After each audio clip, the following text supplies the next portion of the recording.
Hello everyone, and welcome back to another video from Election Future, your channel that won't be beholden to any mainstream media narrative.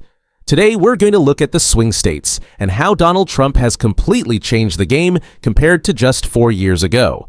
Now, looking at the battleground states, we see that in 2020, Joe Biden won the presidential election with 306 Electoral College votes compared to Donald Trump's 232. Biden won most of the swing states, including Wisconsin, Michigan, Pennsylvania, Georgia, Arizona, and Nevada, with the exceptions of Florida and North Carolina. Typically, the presidential candidate who wins tends to capture the majority of swing states. For instance, in 2008, Obama won nearly all the battlegrounds except Missouri and Montana. In 2004, George W. Bush's victory was a bit different. He didn't win most of the battlegrounds. In that election, there were 11 key battleground states. The 2000 election was especially tight in the battlegrounds during the Bush administration. Bill Clinton won most of the battlegrounds in 1996 and 1992, and George H.W. Bush dominated earlier elections, along with Reagan. Since 2008, swing states have mostly broken one way or the other, depending on the winner. Currently, in the Real Clear Politics (RCP) aggregate, Trump is performing well in several key swing states. In 2020, the Rust Belt was painted blue for Biden early on, but things are different now. Trump is currently tied in Pennsylvania, leading in North Carolina, Georgia, and Arizona, and is just behind in Wisconsin, Michigan, and Nevada by about a point. While that might not seem great for Trump, these pollsters have consistently underestimated him. Historically, he gains ground in September and October polling.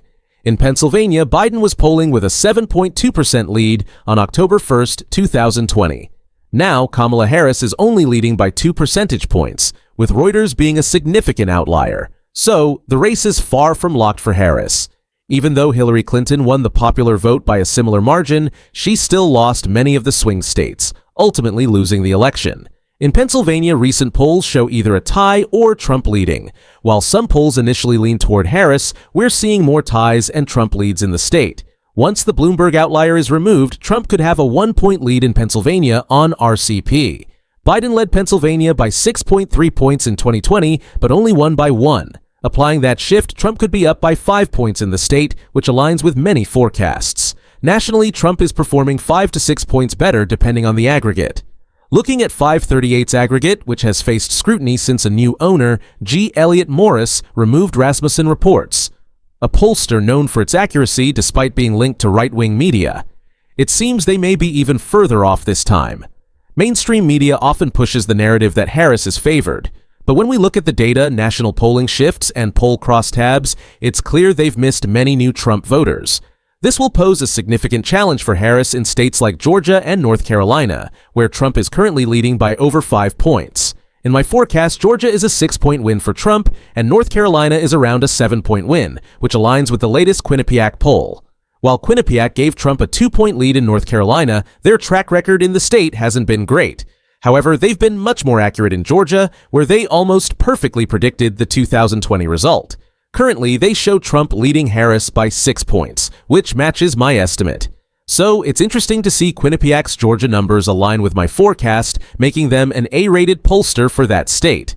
Arizona and Nevada are also categorized as likely Trump wins in our forecast, mainly due to his increasing support among Hispanic voters and white working-class, non-college educated voters.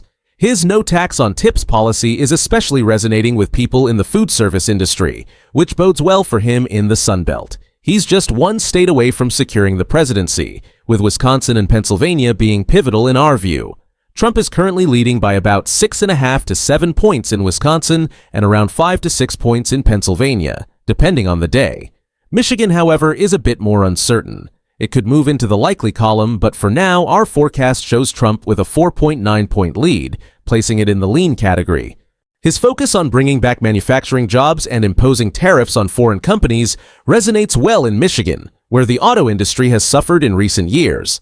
The Israel-Hamas war could also negatively impact Kamala Harris in Michigan as well as in Minnesota, where Trump has a slight tilt in his favor in my forecast, although it remains a toss-up.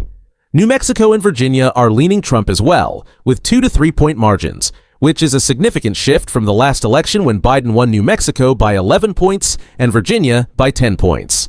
Trump's growing support among Hispanic and African American voters is playing a big role in states like New Mexico and Virginia.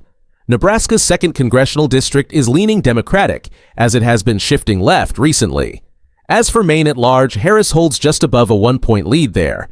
New Hampshire is effectively a toss-up right now. When you reweight the polling data to reflect the correct party ID, which pollsters in New Hampshire often miss, it's clear that they're usually way off, especially in September. The October polls tend to narrow, and the candidate who improves in the final polling typically wins, which has been the case for Donald Trump in the last 2 cycles.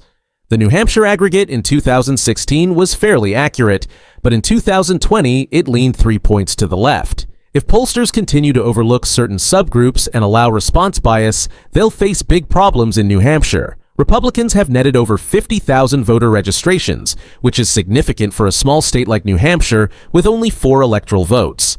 This increase in party registration is crucial for someone like Trump.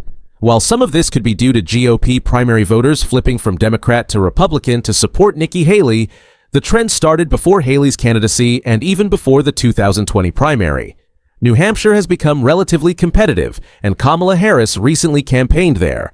While Harris might hold on to Minnesota, my model shows it's a very tight race. I predict a 5 to 6 point win for Trump in Arizona. Emerson polling recently showed Trump with a 3-point lead, although they've historically overestimated Biden's support in Arizona. This is a positive sign for my forecast. Overall, Trump is dominating in the swing states. According to an article by Jeffrey M. Jones from Gallup, all key indicators that Gallup has tracked for decades favor the Republican candidate. These include economic confidence, party identification, and party leaning, all of which tend to predict the popular vote. Republicans are up by 3 points in these categories. U.S. satisfaction is at an all-time low, presidential job approval is at an all-time low, and Republicans are seen as better able to keep America safe from international threats, with a +4 margin. Everything looks good for Trump based on the real data we have from a pollster like Gallup, which has been conducting polls since the 1948 presidential election between Thomas Dewey and Harry Truman. With Trump currently leading in key swing states, he is on track to win the 2024 election quite decisively. In Wisconsin, Kamala Harris is currently leading according to polling averages, but Donald Trump has been gradually closing the gap. Initially, Trump was trailing by a significant margin, even outside the margin of error, but he has since reduced that lead to less than 2 percentage points. In previous polls, Trump has actually won, despite a few outliers showing Harris ahead by unrealistic margins, such as a +7 lead. The more realistic polls show Harris with a 1 to 3 point lead or Trump leading by 2. It seems unlikely that either candidate will win the state by 7 or 8 points. Recently, Trump has been gaining ground, and the betting markets now have him 3.5 points higher than before, indicating a stronger chance of winning Wisconsin. I believe Trump can win Wisconsin, and if he does, its 10 electoral votes will bring him to 256 total. From there, he would only need one of 2 key states, Pennsylvania or Georgia, to win the election. Let's start with Georgia, which has 16 electoral votes. According to a recent New York Times poll, Trump led by more than the margin of error, at +4. The polling average for Trump in Georgia is around +2, so he is likely to win the state. Betting markets also indicate that Trump has over a 60% chance of winning Georgia.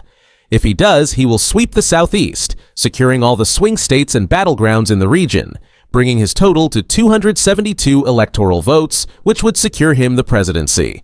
This shows that if Trump focuses on winning just one key battleground state in the Midwest Rust Belt, he could win the election, assuming he holds on to the Southeast and Arizona. Arizona is a state Republicans have historically won, just like Georgia and North Carolina. These states lean Republican based on the Cook Partisan Voting Index (PVI). If Trump can turn out Republican voters in these states, he should be able to win them. Finally, Pennsylvania is likely to be the closest state in this election. It was tight in both 2016 and 2020, and in earlier elections like 2000, it was also a close contest. Currently, polling in Pennsylvania is all over the place. Some days show Trump leading, while others show Harris ahead. The last 4 polls have been even, but Harris has led in most of the polls in Pennsylvania. Although Harris has recently expanded her lead, the race is still extremely tight. Political betting markets currently consider Pennsylvania a 50-50 coin toss. In November will apparently be very exciting. Don't forget to subscribe to my channel and like the video and turn on the notification bell. See you in the next video.